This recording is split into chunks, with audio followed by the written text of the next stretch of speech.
Gracias a Dios, hermano. Uno de los beneficios colaterales de predicar es que los puedo ver, puedo apreciar sus rostros, verles una vez más, ver a los niños crecer, ver a los jóvenes madurar, ver a los adultos seguir, continuar en la vida. Y en este deseo de llegar al pleno conocimiento de nuestro Señor Jesucristo, que es por eso que estamos aquí y es por eso que exponemos un pasaje bíblico. Es por eso que durante este año hemos estado predicándoles acerca del Evangelio de Mateo. Y siempre en los 9 capítulos que hasta este domingo habremos cubierto del Evangelio de Mateo, hemos presentado esta idea de que es un evangelio que viene a presentar al Rey de la humanidad, al Rey de las almas, al Rey eterno del hombre. Y este Rey llega a través del establecimiento de un reino. Y vamos a ver en esta ocasión que a diferencia de muchos otros reinos que habían llegado a esta región de Medio Oriente, ellos conocían la influencia de reinos, ya sea que estuvieran como visitantes en Egipto, pero conocían la influencia y la invasión de reinos como el imperio medo-persa, como los asirios, como Babilonia, como los griegos, como los romanos. Era muy conocido cuando un reino venía a invadir su tierra y a tomar posesión de su reino. Pero este reino que el Rey Jesucristo estaba presentando, es completamente diferente. Este reino no venía a pedir impuesto, no venía a implementar leyes, este reino no venía a pedir tributo, no venía a demandar subordinación, no venía a establecer una burocracia. Este reino solamente buscaba una cosa. Este reino de Jesucristo solamente busca una cosa de parte mía, que es mi fe puesta en el Rey Jesucristo. Entonces, vamos a leer este capítulo 9, hermanos, y al leerlo, sabemos que logramos una buena comprensión de lo que expone la palabra. Entonces, sí, siempre les pido que en la lectura cubramos el 70% de la comprensión de este tema. Y ya mi explicación que pudiera dar sea solamente el complemento de lo que obtenemos cuando escuchamos y leemos por nosotros mismos este pasaje. Dice así el capítulo 9 del Evangelio de Lucas. Entonces, entrando Jesús en la barca, pasó al otro lado y vino a su ciudad. Y sucedió que le trajeron un paralítico tendido sobre una cama, y al ver Jesús la fe de ellos, dijo al paralítico: ten ánimo, hijo, tus pecados te son perdonados. Entonces algunos de los escribas decían dentro de sí: este blasfema. Y conociendo Jesús los pensamientos de ellos, dijo: ¿por qué pensáis mal en vuestros corazones? Porque ¿qué es más fácil decir? ¿Los pecados te son perdonados? ¿O decir: levántate y anda? Pues para que sepáis que el Hijo del Hombre tiene potestad en la tierra para perdonar pecados, dice entonces al paralítico: levántate, toma tu cama y vete a tu casa. Entonces él se levantó y se fue a su casa, y la gente al verlo se maravilló y glorificó a Dios, que había dado tal potestad a los hombres. Versículo 9. Pasando Jesús de allí, vio a un hombre llamado Mateo, que estaba sentado al banco de los tributos públicos, y le dijo: sígueme. Y se levantó y le siguió. Y aconteció que estando él sentado a la mesa en la casa, he aquí que muchos publicanos y pecadores que habían venido se sentaron juntamente a la mesa con Jesús y sus discípulos. Cuando vieron esto, los fariseos dijeron a los discípulos: ¿por qué come vuestro maestro con los publicanos y pecadores? Al oír esto, Jesús les dijo: los sanos no tienen necesidad de médico, sino los enfermos. Id pues y aprended lo que significa: misericordia quiero y no sacrificio, porque no he venido a llamar a justos, sino a pecadores al arrepentimiento. Versículo 14. Entonces vinieron a él los discípulos de Juan diciendo: ¿por qué nosotros y los fariseos ayunamos muchas veces y tus discípulos no ayunan? Jesús les dijo: ¿acaso pueden los que están de bodas tener luto entre tanto que el esposo está con ellos? Pero vendrán días cuando el esposo les será quitado y entonces ayunarán. Nadie pone remiendo de tela nueva en vestido viejo, porque tal remiendo tira del vestido y se hace peor la rotura. Ni echan vino nuevo en odres viejos. De otra manera los odres se rompen y el vino se derrama y los odres se pierden. Pero echan el vino nuevo en odres nuevos y lo uno y lo otro se conservan juntamente. Señor bendito, gracias por tu palabra, Señor, que expresa tu voluntad, expresa la verdad acerca del reino, acerca del Rey que viene a salvarnos y a rescatarnos en medio de la perdición en la que se encuentra el alma humana por causa del pecado, Señor. Gracias porque podemos exponerla, enseñarla, aprenderla y por la obra de tu Espíritu Santo entenderla y llevarnos al convencimiento de que es la verdad divina y eterna para nuestras vidas. En Cristo Jesús. Amén. Entonces, hermanos, hasta este momento, y recordando solamente lo que vimos en el capítulo 8, a partir del capítulo 8 dice: Jesucristo, mi reino es un reino que tiene un poder ilimitado que el mundo no ha conocido. Y ese poder radica en el Rey. Y yo soy el Rey y tengo poder sobre toda, me ha sido dada potestad sobre cualquier cosa. Y él detalla en el capítulo 8 que le ha sido dado poder sobre la salud física de las personas. Y él habla de 3 casos. En los versículos 1 al 17 del capítulo 8 vemos 3 casos en los que Jesucristo demuestra que él tiene poder por su palabra sobre la lepra para darle sanidad al leproso, sobre la parálisis para restaurar el movimiento de un paralítico y sobre algo leve como la fiebre en el caso de la suegra de Pedro. En segundo lugar, vimos que Jesucristo también tenía poder sobre la naturaleza y él pudo aquietar una tempestad con solo su palabra. Y finalmente vimos en los versículos del 28 al 34 que Jesús tiene poder sobre el enemigo, sobre los demonios, sobre esas entidades que nosotros no vemos, no percibimos, pero que están actuando y afectando nuestro mundo y nuestro entorno y las personas a nuestro alrededor, e incluso a veces sentimos su influencia en nosotros. Y Jesús, a través de expulsar a los demonios de un hombre y permitirles que fueran a un hato de cerdos, demostró que también tenía poder sobre Satanás. Eso vimos en el capítulo 8 hace 3 semanas y ahora se extiende esta descripción, esta presentación del poderío del Rey. Y ahora vamos a ver que en el capítulo 9 hemos visto que el Señor Jesús tiene poder sobre el pecado. Es decir, no solo aquellas cosas del ámbito de lo físico, de lo natural, de lo sobrenatural, sino también de aquellas cosas que radican muy dentro en el corazón del hombre, en la mente del hombre, que es el pecado. El Señor Jesús también tiene poderío y solución sobre el pecado. Vimos también en este pasaje y veremos cuando veamos la segunda parte, no lo leí ahorita, que el Señor Jesucristo también tiene poder sobre la muerte.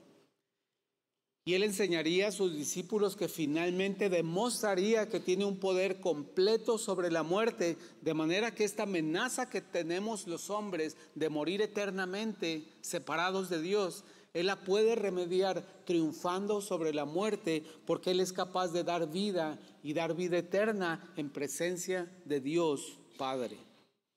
Entonces, esta es la demostración que Jesús hace a través de cosas prácticas, de que Él es un rey poderoso, de un reino poderoso. Sin embargo, otra de las cosas que Jesús enseñó es que Él quería transferir este poder a su reino, transferir este poder a sus discípulos, transferir ese poder a todos aquellos que a través de la fe eran adoptados en el reino. Y vamos a ver que todo esto opera no como los reinados de los hombres, en base a una designación de poder, en base a un nombramiento, en base de otorgar facultades, en base de otorgarle un recurso para que se administre. No, todo esto está desatado en aquel recurso precioso que es la fe que Dios le da a un creyente. Más bien la fe que Dios le da a un incrédulo para que sea un creyente. Entonces ya no solamente hablamos del poder de un rey, sino hablamos del poder que tiene un reino. Y es un reino que está actuando hoy en día, cada día en la tierra, en este momento a través de la iglesia, que ha sido comisionada para ministrar este poder a su alrededor, con el objetivo de que Dios cumpla su meta, Dios cumpla su plan de salvar a aquellos que ha escogido para salvación. Es decir, que Dios le concede a sus hijos el mismo poder. Poder sobre la enfermedad, poder sobre la naturaleza, poder sobre Satanás, poder para comunicar el perdón de pecados que solamente Dios puede dar, poder para comunicar la victoria de Jesucristo sobre la muerte. Es decir, estos dos últimos, no es que la iglesia o los creyentes perdonen el pecado a los hombres que han cometido contra Dios, ni que ellos tengan poder, ellos mismos tengan poder para vencer la muerte, pero sí podemos comunicar que Jesucristo triunfó y tiene poder sobre el pecado y tuvo victoria sobre la muerte. Esa es nuestra función como iglesia, comunicar esto y sí demostrar poder sobre la naturaleza, demostrar poder sobre la enfermedad y demostrar poder sobre el enemigo y sobre los principados de maldad y toda criatura que no pertenece a nuestra creación, pero que interactúa a favor del enemigo, a favor de Satanás. Entonces, si hemos sido dotados y equipados con capacidad de ejercer este poder, pero solamente si se cumplen 3 condiciones. Es decir, el poder que tiene la iglesia no está para que lo utilice la iglesia a su capricho o al capricho de los pastores o a capricho de aquel que tiene un don. No es para que lo use para su beneficio o para su reivindicación o para tener un estatus mayor dentro de la iglesia o dentro de la sociedad. No, tienen que cumplirse 3 condiciones para que la iglesia pueda utilizar el poder que el rey le ha otorgado a su reino. Primera de estas condiciones es que, y lo hemos visto en capítulo 8 y capítulo 9, es que se manifieste una fe en el rey que otorga el poder. Es decir, no hay operación del poder si no hay fe y expectativa de que Dios va a bendecir, Dios va a hacer, Dios va a contestar, Dios va a lograr, Dios va a cambiar los corazones, Dios va a restaurar. Todo esto es detonado porque utilizamos ese recurso que Dios nos da, que es la fe. No es por capacidades, no es por talentos, no es por práctica, no es por habilidades adquiridas. Es porque un creyente que ha creído por 2 días ejercita su fe de la misma manera que un creyente equipado, preparado, que lleva 40 años en esta fe. Esta condición es que todo lo que hagamos, sea cual sea la circunstancia, la necesidad, el hecho que estamos presenciando, actuamos por fe únicamente. Es el detonador del poder que Dios le permite ejercer a la iglesia en su reino. Ahora, cuando hablamos de la fe, quisiera hacer un paréntesis para extendernos un poquito en algo que casi no hablamos. Hablamos de la fe, hablamos de utilizar la fe, hablamos de tener fe, pero quizá nunca hemos hablado de qué tan valiosa es en mi propia vida y qué valor le concedo comparándola con otras cosas que hay en mi vida. Es decir, tengo unas capacidades para desempeñarme en mi trabajo profesionalmente, tengo capacidades para desempeñarme como padre de familia, como amigo, como ciudadano, y todo eso es en base a capacidades, experiencias, relaciones que tengo, y todas ellas tengo diferente nivel de aptitud en cada una de ellas. Puedo ser muy apto en algunas cosas y quizá no soy muy apto en otras. Pero entonces mi fe, ¿cómo encaja? ¿En qué nivel de aptitud o en qué nivel de rendimiento, digamos, si le queremos hablar de desempeño, está mi fe? ¿O qué valor tiene mi fe dentro de mi vida?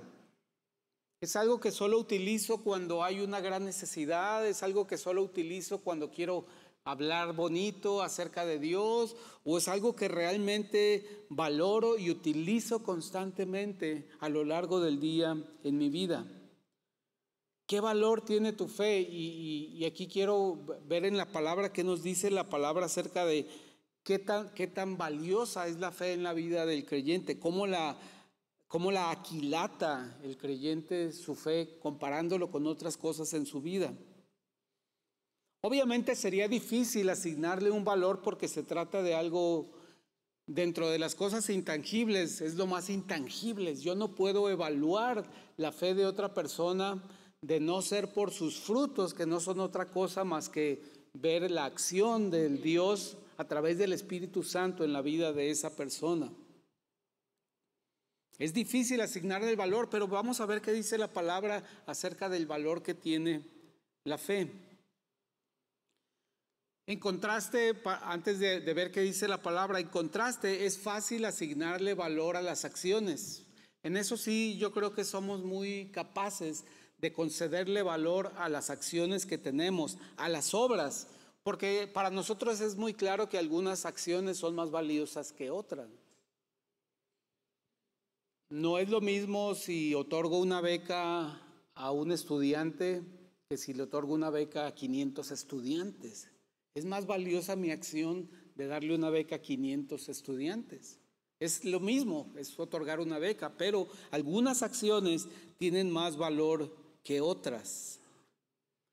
En términos humanos, aquella acción que aporta más valor, más bienestar, o que evita más sufrimiento, o que trae mayor salud, que trae mayor bendición, es una acción más valiosa. De hecho, la palabra misma confirma que hay acciones que podemos cometer que son más valiosas que otras. Dice 1 Corintios 3:11, dice, porque nadie puede poner otro fundamento que el que está puesto, el cual es Jesucristo. Y si sobre este fundamento alguno edificare oro, plata, piedras preciosas, madera, heno o hojarasca, la obra de cada uno será manifiesta, porque el día la declarará, pues por el fuego será revelada, y la obra de cada uno, cual sea, el fuego la probará. Si permaneciere la obra de alguno que sobreedificó, recibirá recompensa. Si la obra de alguno se quemare, él sufrirá pérdida. Si bien él mismo será salvo, aunque así como por fuego. Es decir, que según este pasaje, las obras de cada uno las asocia con el valor de algo físico. Y dice que hay obras nuestras que valen oros, que son muy valiosas.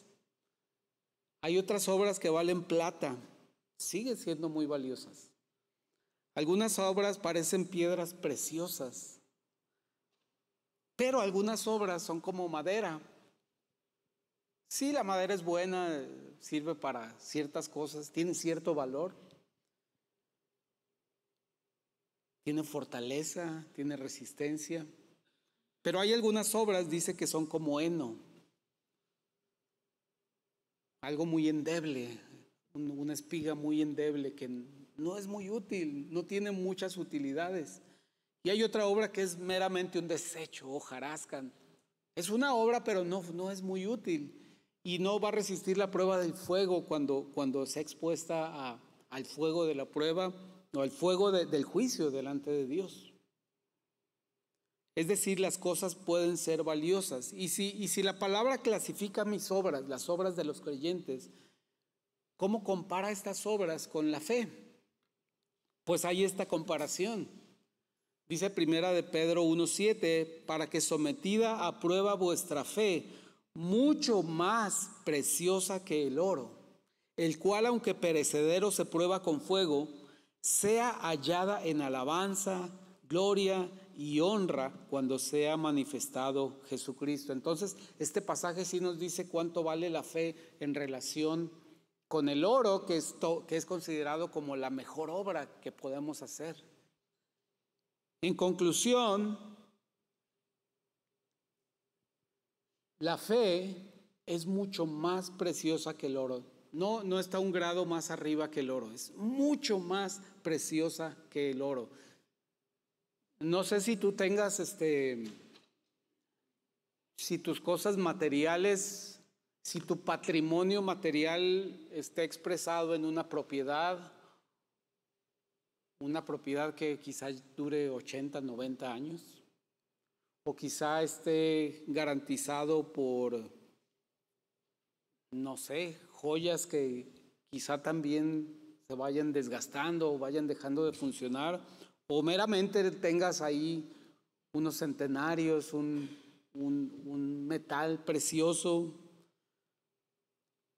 Pues nos dice este pasaje, nos dice la palabra que tu fe es mucho más valiosa que aquello que tú consideras muy valioso en tu vida.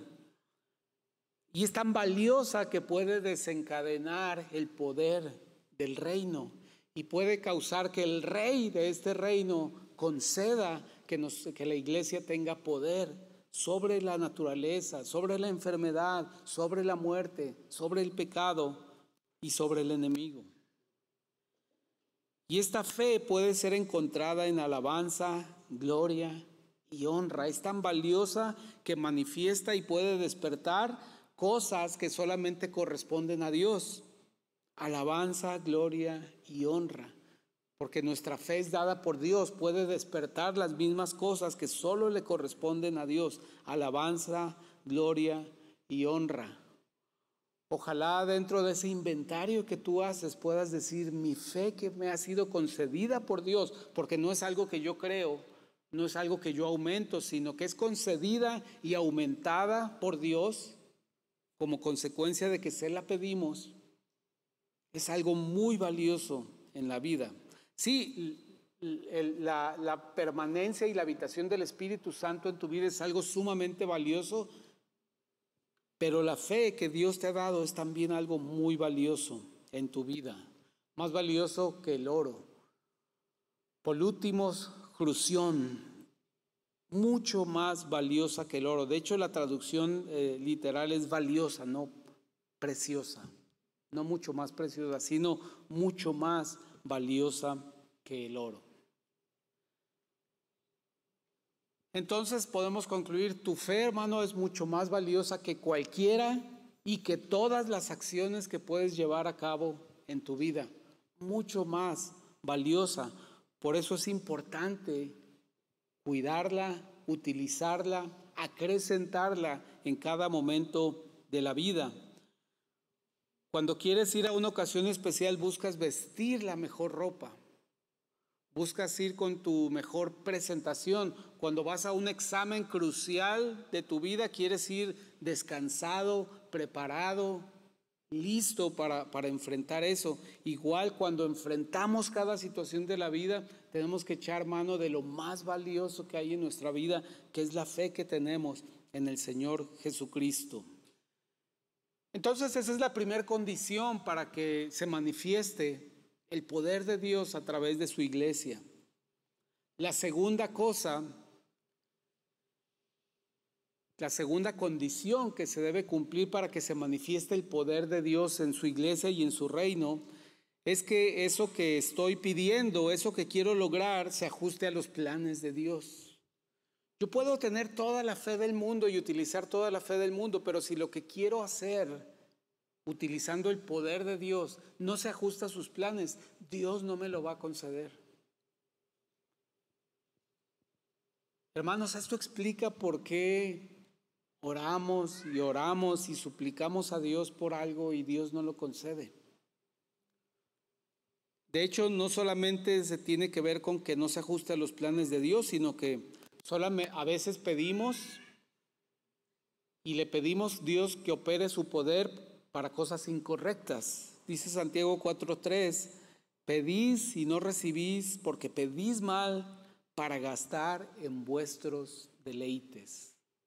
A veces queremos que el poder de Dios opere para nuestros deleites, porque hermanos, a veces el estar sano es un deleite y así lo debemos considerar. No tenemos que tener acceso a las mejores cosas de la vida, las mejores experiencias, los mejores lugares, los mejores entornos para deleitarnos. Simplemente cada respiración en salud es un deleite. Y a veces le pedimos a Dios cosas simplemente para estar tranquilos y en paz y a gusto, sin sobresaltos en nuestra vida. Pero quizá ese no es el plan de Dios. Muchas veces por eso Dios no concede, porque los planes de Dios son meternos a un tanque con tiburones. Porque dicen que el mejor atún que uno puede consumir es aquel que tienen un tanque donde no están los atunes tranquilitos ahí nadando sin nada, sino es aquellos donde le echan un tiburoncito para que los ande correteando y haciendo que hagan ejercicio y se estresen. Es malvado esto, pero parece que esta es una práctica. Pero la realidad es que a veces Dios no quiere que vivamos una vida tranquila, reposada, sin sobresaltos, porque dice que en el mundo tendremos aflicción, dijo el Señor Jesucristo. Entonces no es correcto orar porque el Señor nos evite toda aflicción en nuestra vida. Cierta aflicción en nuestra vida está aquí para enseñarnos, para formarnos, para que ejercitemos nuestra fe, para que caminemos por fe cada situación. Entonces, esta es la segunda condición. El resultado para lo cual queremos que opere el poder de Dios debe ajustarse a sus planes. Y el tercer requisito es como que una contradicción o un caso especial del segundo. Hay un caso en el que Dios puede seguir con sus planes, pero cambiar algo con base a una oración intensa que le pedimos a Dios. Es decir, si Dios tiene un plan, a lo mejor Dios quiere llevar este rumbo, pero hay un caso en el que si se pone de acuerdo los creyentes y oran y ayunan y se humillan ante Dios en súplica, quizá Dios puede decir, bueno, sí puedo cumplir con mis planes, pero te voy a conceder esto. Pienso que es una excepción que Dios también toma en cuenta. Y déjenme les doy el ejemplo de Daniel, la oración de Daniel. Cuando el pueblo de Judá estaba cautivo en Babilonia y Dios no los regresaba, pasaban los años y Dios no regresaba al pueblo, a Jerusalén, a Israel, Daniel suplicó para que eso ocurriera pronto. No sabemos cuáles eran los planes de Dios. De hecho, parece un poquito severo que a José, que estuvo en Egipto siendo casi el máximo gobernador, al poco tiempo Dios permitió que su descendencia fuera esclavizada en Egipto y los dejó en esa condición casi 400 años. Quizá Dios fue un poco severo cuando los tuvo por esa cantidad de tiempo ahí. Pero en el caso de Daniel pudo haber pasado lo mismo, que el pueblo pasara tantos años en cautividad. Pero dice Daniel capítulo 9, voy a leer esta oración, no está completa, voy a leer algunos fragmentos de la oración de Daniel, pero refleja que cuando Cuando insistimos, cuando tocamos a la puerta, cuando llamamos, cuando pedimos a Dios con insistencia, con ayuno, con lamento delante de Él, Él puede decidir a veces cambiar su curso de acción, pero aún logrando sus mismos objetivos. Dice así Daniel capítulo 9, versículo 1, y volví mi rostro a Dios el Señor, buscándole en oración y ruego, en ayuno, cilicio y ceniza, y oré a Jehová mi Dios e hice confesión diciendo: ahora, Señor, Dios grande, digno de ser temido, que guardas el pacto y la misericordia con los que te aman y guardan tus mandamientos. Hemos pecado, hemos cometido iniquidad, hemos hecho impíamente y hemos sido rebeldes y nos hemos apartado de tus mandamientos y de tus ordenanzas. No hemos obedecido a tus siervos los profetas, que en tu nombre hablaron a nuestros reyes, a nuestros príncipes, a nuestros padres y a todo el pueblo de la tierra. Oh Jehová, nuestra es la confusión de rostro, de nuestros reyes, de nuestros príncipes y de nuestros padres, porque contra ti pecamos. De Jehová nuestro Dios es el tener misericordia y el perdonar, aunque contra Él nos hemos rebelado, hemos pecado, hemos hecho impíamente. Oh Señor, conforme a tus actos de justicia, apártese ahora tu ira y tu furor de sobre tu ciudad Jerusalén, tu santo monte, porque a causa de nuestros pecados y de nuestra maldad, de nuestros padres, Jerusalén y tu pueblo son el oprobio de todos en derredor nuestro. Ahora pues, Dios nuestro, oye la oración de tu siervo y sus ruegos, y haz que tu rostro resplandezca sobre tu santuario asolado por amor del Señor. Inclina, oh Dios mío, tu oído y oye, abre tus ojos y mira nuestras desolaciones y la ciudad sobre la cual es invocado tu nombre, porque no elevamos nuestros ruegos ante ti confiados en nuestra justicia, sino en tus muchas misericordias. Oye, Señor, oh Señor, perdona, presta oído, Señor, y hazlo. No tardes por amor de ti mismo, Dios mío, porque tu nombre es invocado sobre tu ciudad y sobre tu pueblo. Vea la oración de Daniel, admitiendo su culpa, admitiendo su pecado, admitiendo que no es por la justicia del pueblo, sino por la mucha misericordia de Dios, que le está pidiendo que se acuerde de su pueblo y los pueda regresar a Jerusalén, a que puedan adorar a su Dios. Qué hermosa la oración de Daniel. Quizá no pasan más cosas en nuestra vida, no desatamos más el poder de Dios en la iglesia, porque no oramos más como Daniel.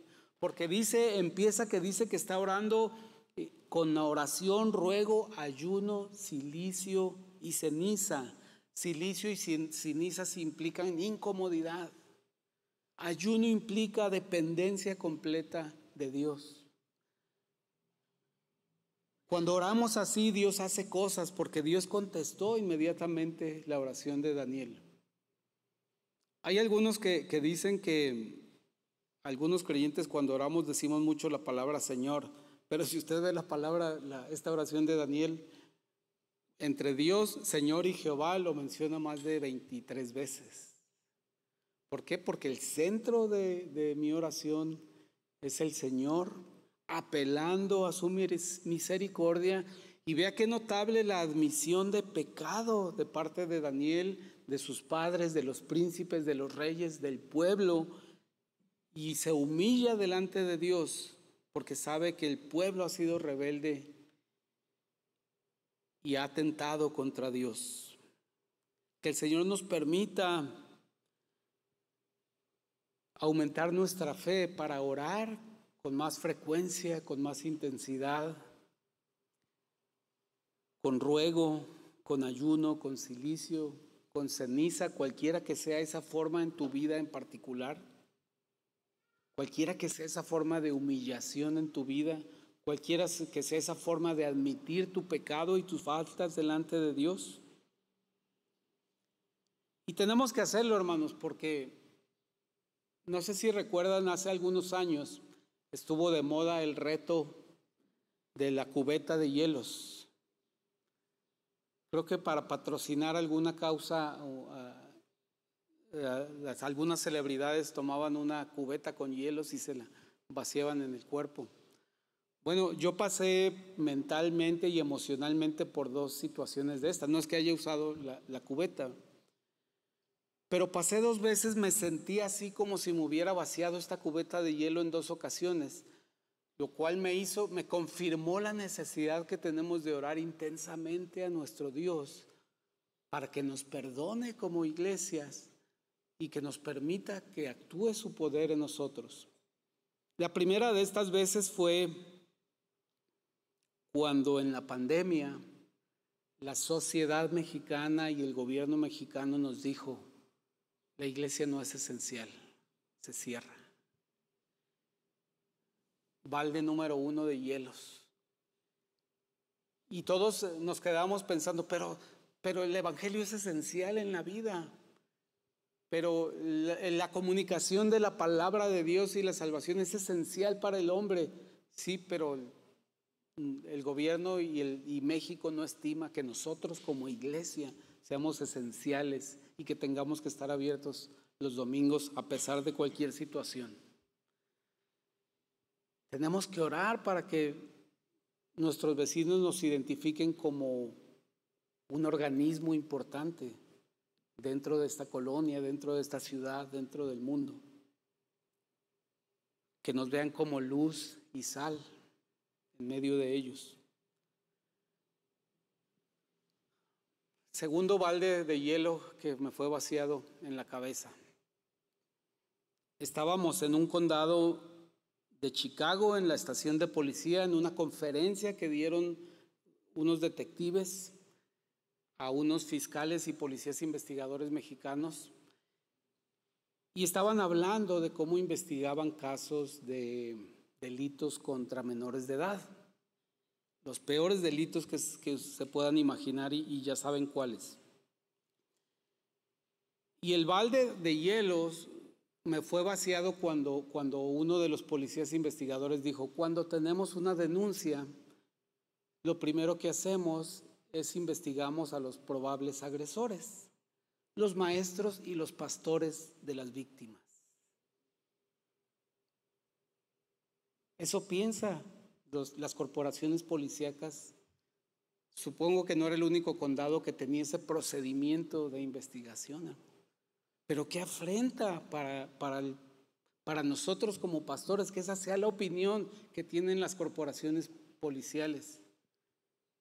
Casi como un balde, pero de hielo seco sobre mi cuerpo, lo cual me hizo pensar la necesidad que tenemos de cambiar esta imagen, de cambiar esta percepción. ¿Cómo? No con una campaña de relaciones públicas, no con una campaña de mercadotecnia, no impulsando una buena imagen de los pastores, no, sino utilizando la fe para que el poder de Dios sea reflejado a través de misericordia, de acciones de compasión, a través de una conducta irreprochable de los creyentes delante de los incrédulos. El Señor va a desatar este poder, el Señor va a usar a su iglesia y le va a conceder el uso del poder en la medida que cumplamos con estos requisitos, que apelemos estrictamente a la fe, que vivamos por fe en cada situación que enfrentamos, no por habilidad o pericia o costumbre o tradición, sino que lo hagamos por fe. Y en segundo lugar, que sea ajustado a los planes de Dios, que lo que buscamos como iglesia hacer, lo que yo busco hacer en mi vida, con mi familia, con mis vecinos, con la gente que está a mi alrededor, se ajuste a los planes que Dios quiere. Y para conocer esos planes, tengo que conocer la palabra de Dios. Y los planes de Dios para su iglesia están revelados en los evangelios y en las cartas del Nuevo Testamento. Ahí entendemos cuáles son los planes de Dios para la iglesia el día de hoy. Que el Señor nos conceda vivir por fe para que el Señor nos dé dominio sobre estas cosas y nos permita progresar y avanzar su reino sobre la tierra. Oremos. Padre, te bendecimos esta tarde, Señor. Gracias por la provisión de tu palabra, Señor. Gracias por la provisión de tu fe. que es algo que tú nos has otorgado para que creamos en ti, te reconozcamos y te admiremos y te alabemos, Señor, como el Creador y Señor de nuestras vidas, Padre. Señor, permítenos vivir cada día por fe, porque es la respuesta que tú esperas a la llegada de tu reino a la tierra, Señor. Padre, si a alguien no le has concedido tener fe en Jesucristo como el Salvador de sus vidas, como aquel que entregó su vida en la cruz y que resucitó para garantizar vida eterna, aquel que cree en Él, yo te pido que traigas sensibilidad a su corazón en esta tarde, Señor. Si alguien no entiende en qué consiste creer, que tú quites toda barrera, toda pena, toda vergüenza, y que esa persona no pase de estos momentos después del servicio para que nos pregunte y nos diga qué quiere decir con creer en Jesucristo, qué quiere decir con poner mi fe en el sacrificio de Jesucristo, qué logra eso.